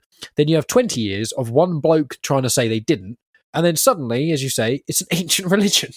And it's just that apparently there's one guy, even though the problem is as well, is once again, we've had the whole inconsistency in George Lucas kind of not having an idea what to do with things, is that in a lot of the Vader comics, all he does between episode 3 and 4 is just going around killing Jedi. So it's like, well, how's it an ancient religion if about 10 minutes, like even ones like Rogue One and things, like he's not, there's no Jedi in Rogue One per se, that sort of thing. But it's even like they go to the Jedi temple, in Rogue One. They collect kyber crystals, which are literally the power of a Jedi's weapon. They're collecting these crystals and saying, oh yeah, this is what powers our giant weapon, even though actually this religion is so ancient. It's like, you literally 10 minutes ago it was making lightsabers for the Guardians of the Galaxy. Now you're using it to power a giant super weapon, and in between those times, it's become ancient. It's just ridiculous. Do you think there were like news outlets in the Star Wars universe, like Breitbart and these sort of like right wing, conspiracy theories, and they're sort of like, oh, these people, they're Jedi deniers and all that sort of thing? Is it sort of? Wasn't there the guy though? So there was no Jedi, but you had that one guy who was like, I am the Force. The Force is I am one with the Force, and the Force is with me, or something like that. Yeah. So it was obviously in that culture, and like you say, you can't. You say about 2,000 years, it's like for us, if someone abolished and just said Christianity is nonsense 20 years ago, and we all just forgot about it. Oh yeah, exactly. But I will say with the thing, that guy you're speaking about is Chit is the name. This is how much of a nerd I am. I know the bloody names of a blind guy, but he was a guardian of the Wills, which is a whole other kettle of fish. That's why I said kind of Jedi-ish, because he very much has a lot of similarities between Jedi. But what I was going to say is linking back to one of the criticisms about Darth Vader not knowing who Leia is. Now, I agree, he definitely should have. They've had several interactions. There should have been sort of something. But I will say that Leia, until essentially the new films all started coming out, they made it a big franchise, Leia didn't really show any Force potential except when Luke reached out to her in Empire, essentially. She didn't really have much of a connection to the Force at that point. But the thing is that what the new canon has kind of said is basically everyone has the Force to a degree. Everyone has got, they tried to, in the prequels, to try to make it all midichlorians and like measurable by science. And then, the sequel trilogy, they've kind of gone, let's just slowly step away from that a little bit because it's kind of ruining the fun and fantasy of it if you're going to make it that scientific. But I think what it is everyone has a degree of connection to the Force. Like many argue that Han Solo is Force sensitive because he's really good at flying. He's got insanely good reactions. And then if you go down that deep dive, it ends up being every character who's good at anything is only good because of the Force. And then it becomes this whole, religious cult essentially of everyone's only good because of God. So I would maybe, I'm not hard on this argument, but maybe Vader didn't realize that Luke and Leia are on there and they weren't that Force sensitive because maybe they weren't, in air quotes, sort of in tune with using the Force. And maybe if the Force is like an energy, like when Luke was flying without his targeting computer, he was trying to use the Force to shoot the thing in, and that's when Vader could tell he was using the Force, whereas all the other times Luke wasn't really tapping into it, and maybe it wasn't doing that energy ripple in a sense, and maybe that's why Vader didn't know who Luke was. That's kind of where when we were talking about it, I didn't want to interrupt you guys talking about it because that was a very good point, but I've only just thought about it now because that's how the whole Chirrut thing, he's not a full Jedi, but he clearly has something about him, so yeah. I'm willing to accept that. I'd go with it. I think that is the least of all the different plot points, plot holes that we discussed. I know, I don't want to go through all of them. That was just one that came up because we spoke about Chirrut, but the problem is with Star Wars is because, as I've said before, because now anytime there's a plot hole and there's basically people online who says this doesn't make any sense, a comic book writer or author or anything, they maybe get told by the guys at Star Wars and things, they go, well, in your story, if you include a bit about this, if you just added in an extra couple of sentences about this, it actually completely makes everything else make sense. And even though 99.9% of people who watch these films aren't going to read this one book, we've kind of got a fallback plan. And I think, like, if we just try and watch New Hope as just New Hope, as in, or rather just Star Wars, without thinking about any other content or even the sequels or anything, then every criticism you guys have said is completely true, and it is a brilliant, but it is an incredibly flawed movie, like very much so. But we are looking at a modern lens, and obviously when it came out in 77, we didn't have it with so many films to compare it to, as in so many things. You know, you see like the tropes of horror, for example. When you watch a horror film now, it's got all these sort of, you know, tropes. There's a trope of the black guy dying first for ages, and it happened so much that in horror comedy films, they would always make a joke about that, and now that isn't really a trope. So I think that maybe the time is quite a big part of some of these things that weren't even considered when they were making a film. Yeah, I agree absolutely. with that. Yeah, you've got to see it in the context of the time. And I will shout out that up until this point, or pretty much up until this point, like every sci-fi future or every sci-fi fantasy future was that sort of, you know, spotless, almost like Apple kind of designed future. And this sort of introduced that worn, lived-in look for the future where, you know, machines didn't always work first time and all that sort of thing. So it did introduce things into the zeitgeist, into pop culture. So it's definitely responsible for those sorts of things. I'll give it that. I think the Star Wars in itself, I think the thing that I love the most about it, especially with this film, is obviously the sort of the start of it all, is the fact that the universe itself, the in-universe, with all its weird little quirks and all the fun little things that go along with it, it is just such an amazingly cool idea with infinite possibilities. And the thing is that it may not have ever got made, it may not have ever been as big as it was if it wasn't so weird and kooky with all the things George Lucas did. And it's just, one of the big reasons this film is so huge is obviously what a lot of people, if they watch it now, they go, I don't understand. You know, people who haven't seen Star Wars in 2019, a lot of the time, I've tried to show people it sometimes, and they're like, I don't get why it's so big. And it's like, because you're living in a world post Star Wars. Every sci-fi film you've seen since basically 1980 has probably in some way been influenced by Star Wars. So now it's like a lot of things I say about music a lot of the time. You know, I like a lot of metal music and heavy metal and that sort of stuff. But if I listen to like really old school classic rock, I don't like it that much, because the elements of that genre that I like the most, now 30, 40 years down the line, they've created a specific genre only for the things that I like about it. And it's kind of the same with films and sci-fi in a way. No, I'd agree with that. Yeah, you're sort of standing on the shoulders of giants, aren't you? And what I would say is, Anna, we've all had a laugh about the different things that don't make sense, and you know, it is far from a perfect movie. But I have to say, on this rewatch, I am still absolutely loving it. And even though I'm noting it as we go along, I mean, there's a bit where, you know, when Han Solo's being chased in the Millennium Falcon, they're trying to escape the Death Star, and he says, you know, pipe down, kid. I know some maneuvers, and then it pans away, and then he moves slightly to the left, and again they called it out in Blue Harvest, but it's so noticeable. And obviously, you know, when they're recording that, they don't know what it's going to look like. And you know, I think, Scott, you mentioned before, I don't think any of the cast really had that much confidence in this movie before it was released. But I do credit a lot of it to the music, to the sound effects. All the way through, I am still loving it. And when they're getting ready, they're with the rebels, they're discussing, and Luke's discussing his fondness for killing small animals in his T-16.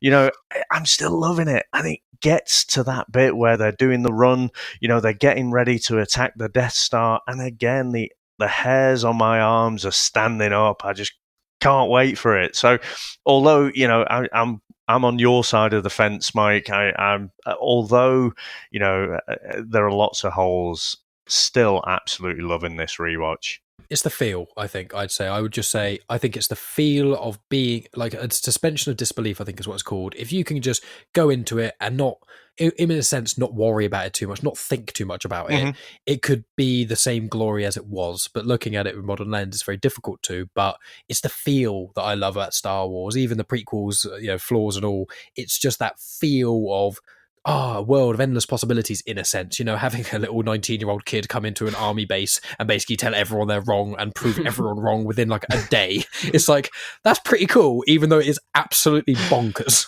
Can I just say, there's a bit, just before they go off on that, there's a guy who comes up to Luke and he meets up with his mate, and he sort of says to Luke, have you ever flown one of these things? And, his mate, it's not Wedge, it's the other... Biggs. Yeah. And he says, yeah, I know him, we know him from back home, and the guy just says, you'll be fine. How easy was he to convince? There's actually, you'll probably know this, Mike. Have you seen the deleted scene where he's with Biggs on the where he is on the farm and that? There's actually the scenes in, and that he was a bit more prominent in the movie, if I'm correct on this. I'm pretty sure. Yeah, that counts as, that's one of the few deleted scenes that they count as actually being canon. Yeah. So it actually counts as being an actual occurrence, whereas in episode 3 there's about 5 different deleted scenes that aren't really real, but I won't get to that now. Yeah, no, you're right. And I think as well with this whole end bit is, even as a kid, I always remember, he's Red 5 and you've got all the other guys, and obviously now let me just set this straight, and I know body shaming isn't You're going to talk about Porkins, aren't you? I was going to say Porkins. Yeah, I'm going to say it because I'm someone who grew up. I am a trained personal trainer, and I've struggled with my weight all my life, and I hate people calling me fat and everything. So a bit of context: I am the last person to be calling anybody on weight, because I hate it when people are called out. I've been like that all my life. I just hate it when people do that. Body, and someone's called someone fat, and I've got friends who basically everyone's a fat bastard, and I fucking hate it. I've actually got in fisticuffs because of people saying that, because it just really, really bugs me, because I just see it as like a bullying thing. But aerodynamics, right? Aerodynamics, you are going into one of the most important battles ever. Just like Lewis Hamilton, who's just won the Formula 1 championship. You're not getting that bloke down the pub who has 10 pints, a couple of pork pies and a bowl of chips on the way home. He's not driving that F1 fucking Mercedes. How the fuck are these guys flying these X-Wings? Aerodynamics says bullshit. And I'm sorry, I was watching it this time, I was like, fucking, they got away with some shit there at the late 70s, because it's just not fucking real at all. He is called Wedge, isn't he? Like Wedge Antilles. That was my thing. Can I clarify this? Because I've always been confused. Because this is going to be horrible, Chris. I always thought he was called Wedge because he was wedged in. So Wedge is in there, but he isn't particularly chubby. I think it's Porkins. Porkins, you're right. But he's the big one. Porkins. Come on. Neither name is good, is it? Let's be honest. No, the name is amazing. Yeah. That's what it is. It's not a name that if it was shot today, you'd probably get away with. Because that's not his real. That's a nickname, is it? Like, they clearly call him Porkins, and he's just like, all right, fair enough, lads, I get it. All right, Porkins, in you get. Go on, jump in, save the day. That is his nickname. It's been working out. I've been trying to reduce my carbs. I really should have grabbed that book, because I think it's got a little story about it. It's got a story from Porkins in. Is it? Yeah, I'd love to. I'm going to track that book down. That sounds quite. It's a really cool book, yeah. Mike. You're going to have to bring that one on the next podcast, without a doubt. Yeah, it's going to. It's actually in this room I'm in right now. I can't see the box it's in. But there's a lot of little stories about, like, for example, when we brought up the whole thing where Luke comes in and tells him, "Oh no, you can shoot T16s with shoot a womper up with a T16," and that guy's like, There's actually a chapter about him, the guy who said you can't do that, and it's a whole thing of him talking to his mate afterwards, going, what's this little guy coming in here? No one's ever seen him before, telling me that you can do that. And then there's another story after he blows up the Death Star of the mate he was talking to from his perspective saying, yeah, basically, he was like, what do you think about that? He's like, well, he did do it fair play. It's like, so there's a little bit of banter between the rebel pilots is quite funny in the book. We talked about names. Can I just call out some name things I find it's good. It's so good in this film. It's sort of the Empire. They clearly know they're the bad guys. Yeah? Like, they've clearly accepted their role in the universe as the baddies, because at no point are you ever going to firstly invent something that is just a floating gun, but then you're going to call it the Death Star. Like, they're not even hiding it. I think the marketing department was off that week. Yeah. That is such a good call, that, Scott. That is so. You don't even think about that. You just see the total black and white goodies and baddies. But because obviously the Empire is supposed to be. Obviously, isn't this some sort of reference to like the Nazi Germany? Obviously, with the outfits and everything and all that. Yeah. Vader's helmet was based on a cross between, like, his armor is a samurai armor, essentially. That's what it was based on. But his helmet was a cross between a samurai armor as well as a Nazi Stormtrooper helmet. Yeah, exactly. Stormtrooper helmet. Yeah. I don't know if you guys have ever watched Mitchell and I was Webb. about to say it. Yeah. Yeah. So I've only seen very small bits and pieces. They do a fantastic scene where, they're both sat there and then one of them sort of questions. It's like, I've been thinking, are we the baddies? Yeah. And the other guy's like, no, don't be daft. We're on the righteous side and everything. It's like, but look at our caps. Yeah. They've got skulls on. It's pretty good. I will say, because it's only because I've been reading a book trilogy called Aftermath, and it's set after episode 6, so after Return of the Jedi, and it's got like a couple of characters in it. One of them is a character who's with the Empire, and there's a really interesting thing that the sort of new canon has kind of started to do, which is obviously in the original trilogy it was very much good and bad. That was it. But then obviously in Rogue One you got the sort of thing where you had the rebels being like, Cassian Andor was like, I've done some horrible things, and you see it a bit more darker and stuff. And then in the newer one, the newer sequel trilogy, it's basically been a bit more of a grey area in a sense. But in the books, there is a lot of people basically saying in universe, basically discussing of like, they support the Empire because they believe the Empire is order, and without the Empire it is like chaos and things, because obviously when the rebels are attacking and all this sort of stuff, it seems like chaos because they the propaganda machine makes it look like terrorism and things. Mm-hmm. But there is one point in the books where one of the characters is saying, oh yeah, well we were never actually that good, and then the other one was like, well yeah, we kept order for the galaxy, and they're like, we had something called the Death Star. Like, what are you on? Like, what? It's like, how can you possibly say we're the good guys with a giant machine called the Death Star? Like, what have the rebels ever done that's called that?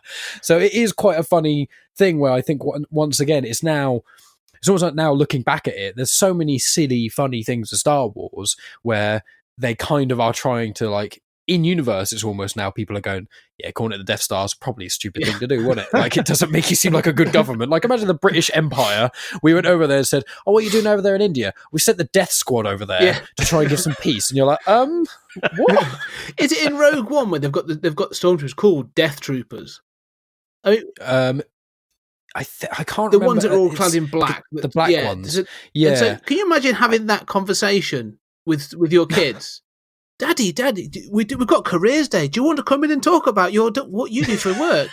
What is it you are again? Do you think maybe death is like an acronym for something? And someone, it got so far down the line, and someone said, hang about, you can't call them death troopers. It's like, yeah, but it stands for something. Defenders, no, we can't change it now. Yeah, we can't. Yeah, we can't change it now. We've had the badges made and everything. We started a book club. What are we doing now? We made the poster. I was just going to confirm they are called Death Troopers. I couldn't remember. I just Googled it quick. I couldn't remember because there's like Dark Troopers and Death Troopers and all these sort of, Sand Troopers, and just anything in front of the trooper part is basically, but yeah, they are actually called Death Troopers, but they were specifically like a really specialist force. That's why their voices sound really weird. They're like a Spec Ops, sort of like a Navy SEAL sort of thing. In that same story, did it have a little scene where they're all gathered round talking about what did the Empire ever do for us? Oh, I love Life of Brian. That should happen. I want to see. That's the scene I want to see from the Resistance fighters or the Rebellion. What did the Empire ever do for us?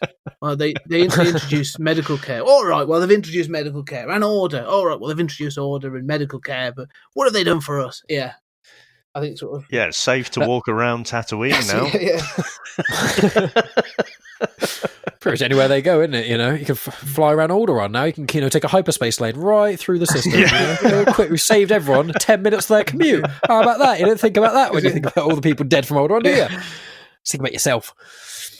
I think this is a whole new avenue to be explored. Well, I think when we do get to so in the future episode, we're going to be talking about the future episode of the Empire and Return of the Jedi on the next episode of 20th Century Geek, and we will get into the destruction of the second Death Star.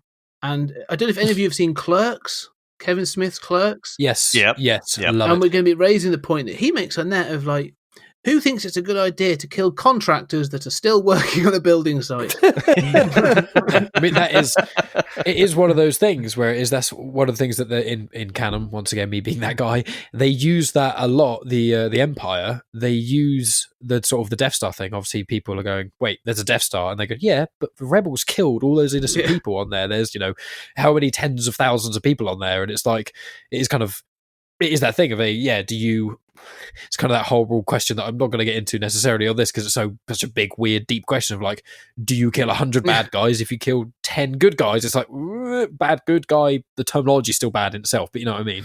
I think you've probably got all of the construction workers, haven't you? The electricians, the plumbers. You've got HR there. There's probably not, overall proportions. There's probably not that many stormtroopers to overall just innocent people. So yeah, I think I you're bet Darth right. Vader's got a few disciplinaries against his name anyway, Dave. That's it. They have to draw straws for who's going to have that conversation with him. He's done it again. He started strangling people. Who's talking to him this week? I think the final point I'd make, I don't know if you guys seen, and I can include it in the show notes, someone has taken that final scene, so they blow up the Death Star, and, Luke, Han, Chewie doesn't get his medal, which is a great crime, of course, but someone's taken out the John Williams music. And it's all it's a fascinating watch because you've watched it all your life with the John Williams music, and that's all cut away, and it's just like people shuffling around. And it's like, just walking down this long sort of stretch, and then when Luke's bending forward to have his medal put on, you can hear the leather crinkle. You're going to have to seek it out. I'll try and dig out the link and you guys can watch that. So no one ever seen that? No, I'm going to find it though. Yeah. I want to see that. I have seen when we talk about the sort of the Obi-Wan Darth Vader fight that's really like lackluster, especially when you watch Revenge of the Sith when they're swinging on ropes over lava and things, and then you go 20 years down the line, Obi-Wan seems to have aged about 50 years, and then Vader's apparently become more powerful on the dark side, kind of, but also is really slow. I mean, they do kind of say, well, Vader was really he's more machine than man. Well, yeah, but I think unfortunately, one of the canon arguments is that with Vader, he's kind of on the edge because last time he was so overconfident when he fought Obi-Wan and Mustafar, so now he's kind of like he's being really slow and careful. And then one of the arguments is Obi-Wan's been meditating on Tatooine to become one with the Force, so when he dies, he becomes a Force ghost because obviously in the prequels, not everyone who dies becomes a Force ghost, and that's quite a big thing about Star Wars. People remember is in New Hope he dies, and then Empire he comes back as a Force ghost, and you think that's just a part of being a Jedi, and then you go back and it turns out it's really not, and there's only 2 or 3 Jedi who've ever actually really done it, and then it makes this whole big question about Obi-Wan and Anakin and stuff. But there's the reason I bring this up. After I've gone on about 50 tangents there in one sentence, there's a YouTube clip which is someone has edited and recreated the Obi-Wan and Darth Vader fight if it was made today, and it's about 5 or 7 minutes long, and it is absolutely amazing.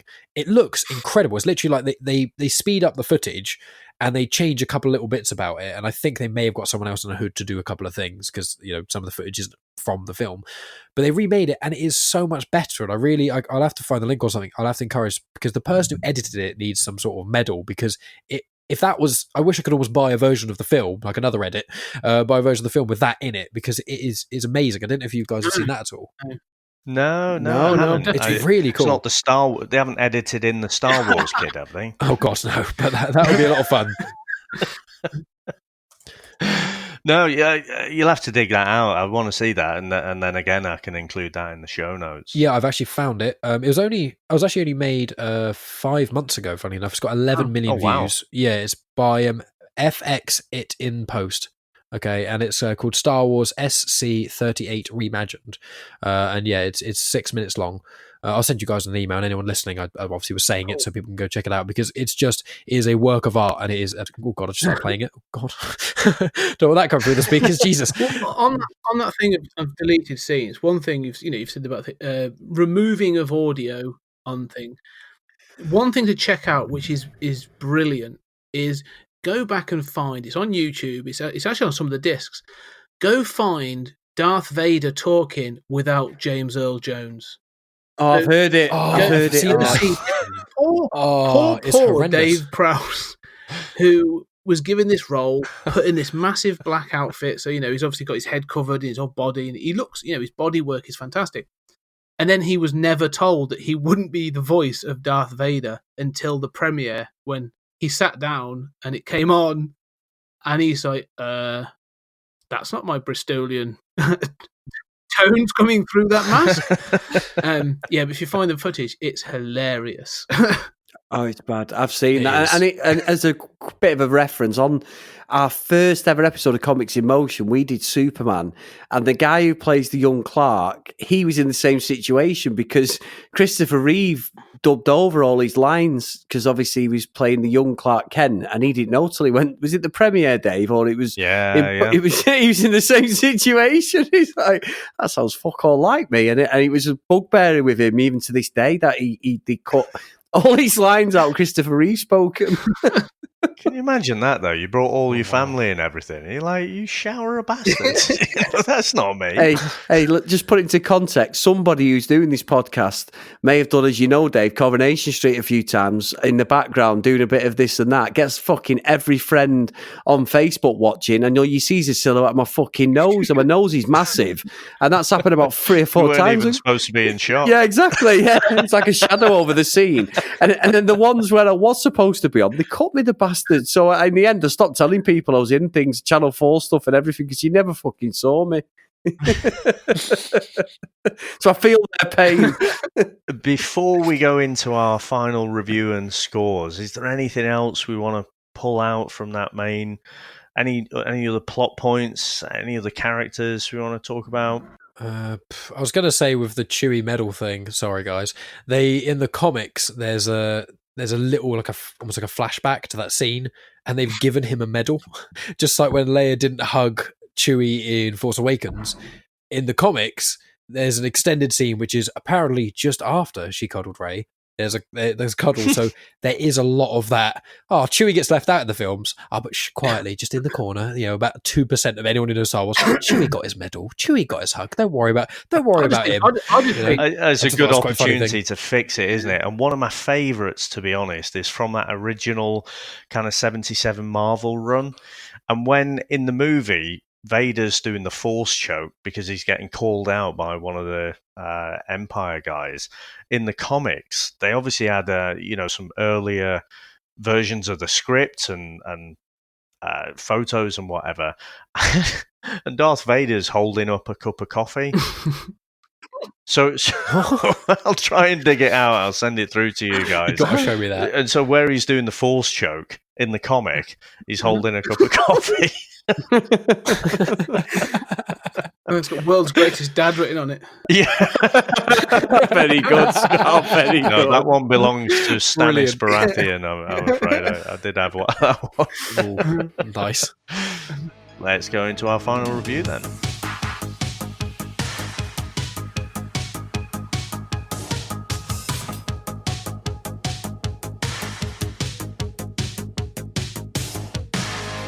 Now, Chris, do you want to give us a rundown of our scoring system? Yep. So for the VHS Strikes Back, this is how we go. So if it's top of the tree, best thing you've ever seen, it goes to Cloud City. If it's still a great film and fucking forgot Dave. And it's not the best thing you've ever seen, but it's still pretty good, it goes to Pleasantville. That's it. And then if it's not as good as Pleasantville, but it's still a good film, it's middle of the road, we send it to Hill Valley.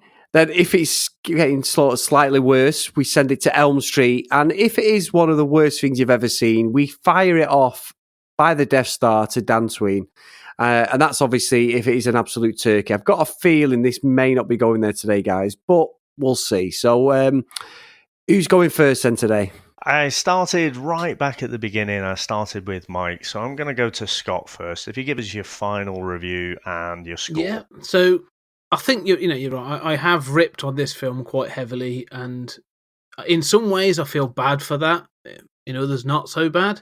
But you guys made a really good point about how this film makes you feel. It's got a real energy, and part of that is going to be the nostalgia. I've loved this from when I was a kid, and yeah, there's loads of plot holes in this, so I can poke fun at it, but that's part of the fun. I do like this film. I could watch this film and I could enjoy it, but I don't think it's held up as well as some of the others we will look at in this franchise. So for me, I'm going to go with middle of the road. It's a Pleasantville. Middle of the road's Hill Valley. Hill Valley. I'm going for a Hill Valley then. Yep.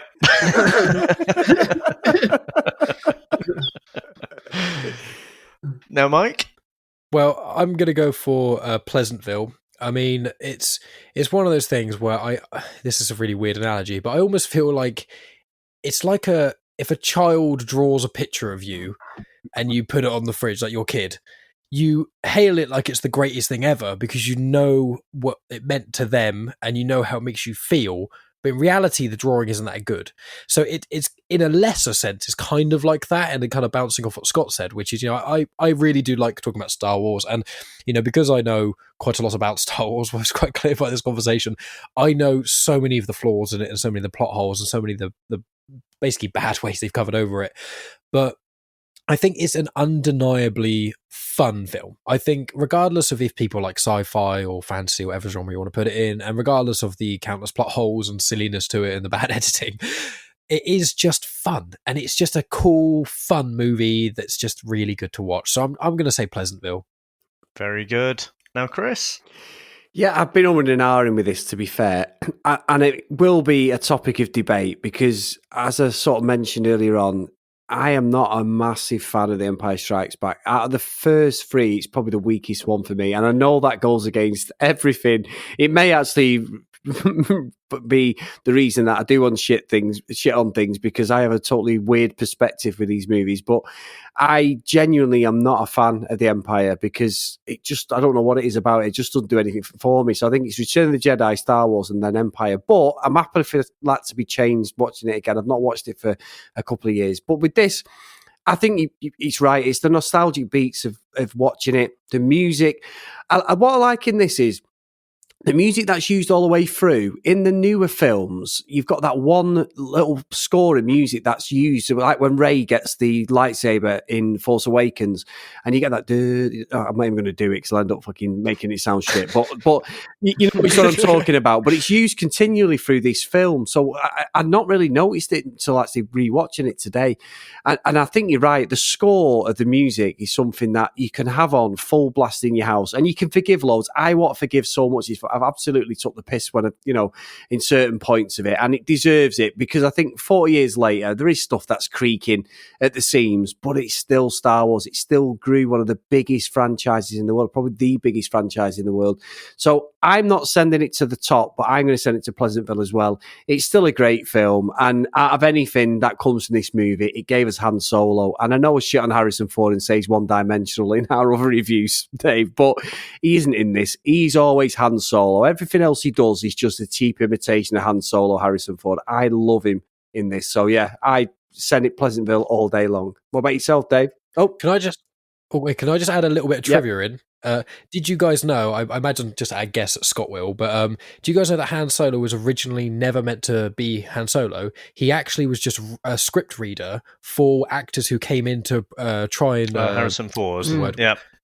Harrison Ford, yeah. He was basically the one who he was reading the script, people would like bounce off him, and he would be like, and now say blah blah blah when people were doing auditions to be Han Solo, and apparently no one made the cut, but they liked him reading to them so much they actually made him into it, and he was like right at the end of his tether. He wasn't going to be an actor, he was going to just give up his dreams and things. Essentially, I think he'd been a couple of small roles but nothing major, and then he was just doing script reads, he was just helping people audition, and that's what got him the role. And I just thought it was quite a cool I think thing. Lucas had worked with him on American Graffiti, and he was still, he was going to give up being an actor, he was going to go back to being a carpenter.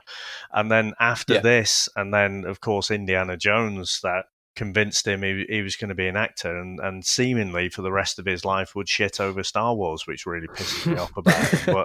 But yeah, I agree, that is pretty interesting, isn't it? And apparently it was just a chemistry, it wasn't individual people, it was just the way they all kind of worked together.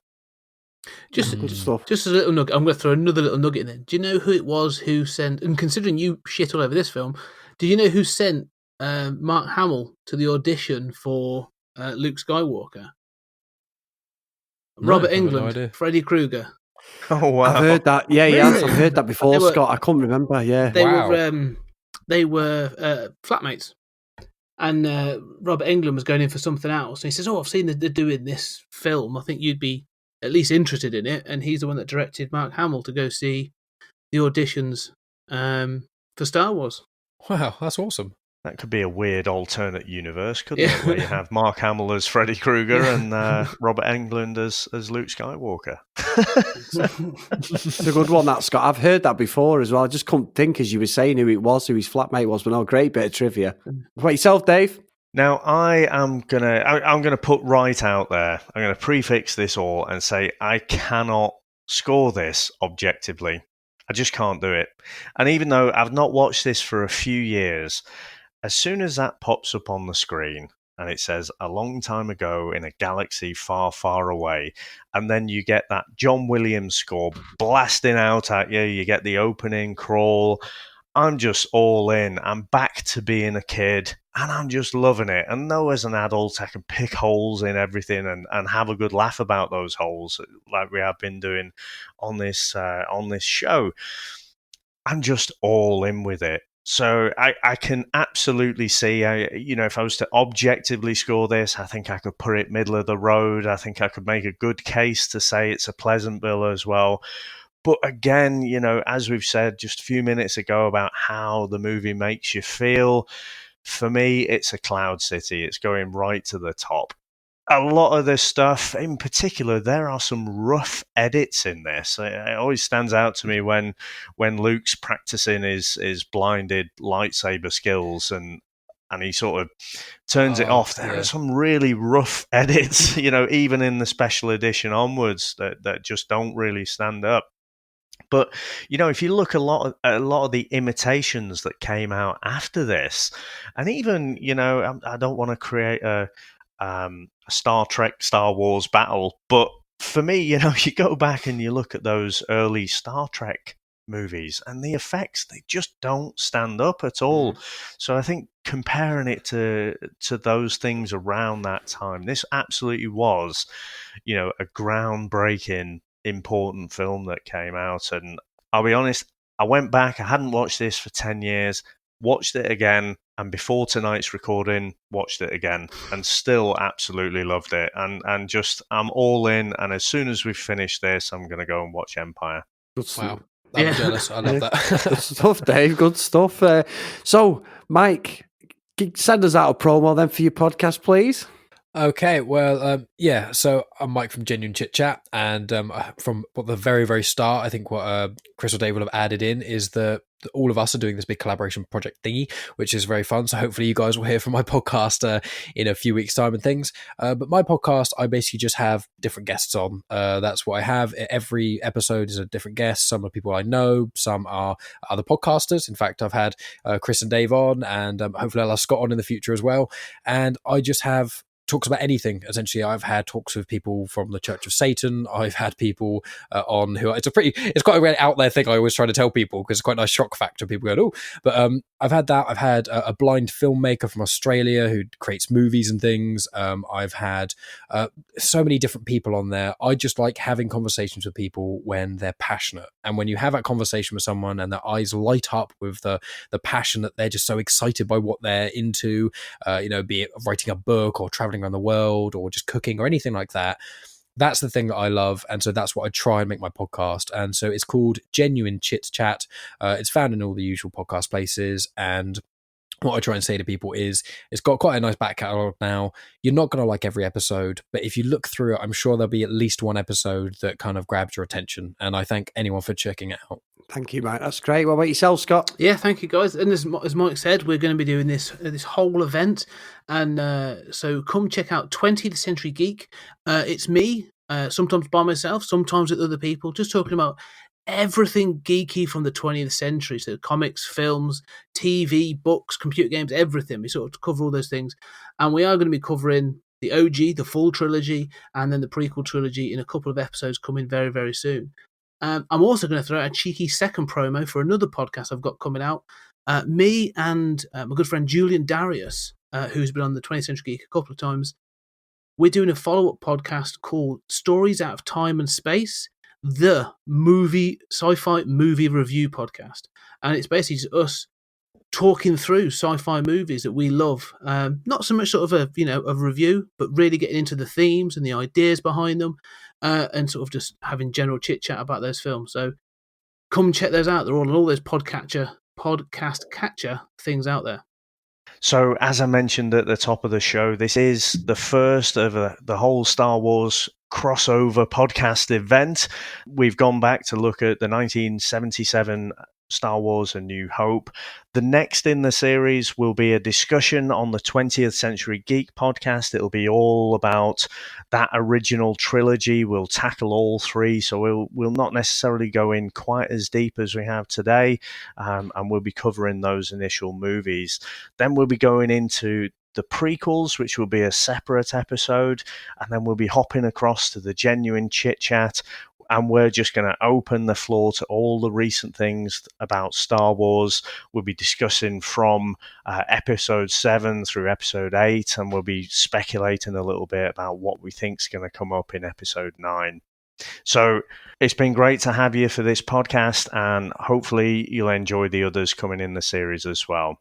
Now, Chris, have you got any plugs for us? I have, David. Yes. So if you want to get in contact with us on Twitter, at VHS Strikes Back. If you want to email the show, the VHS Strikes Back at gmail.com.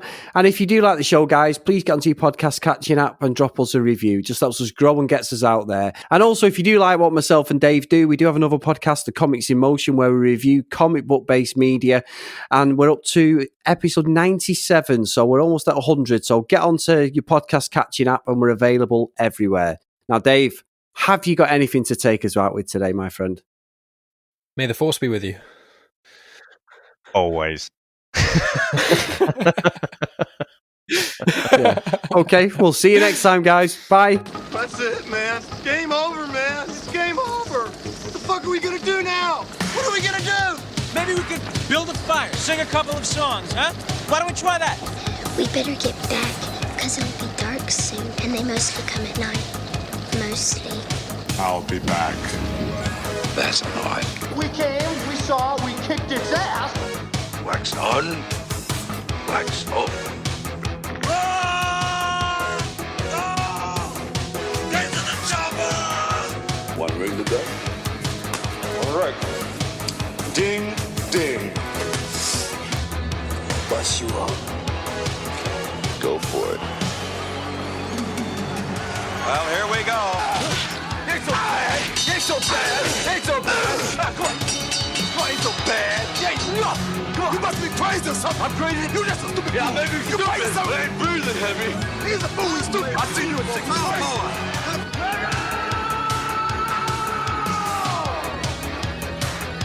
I must break you.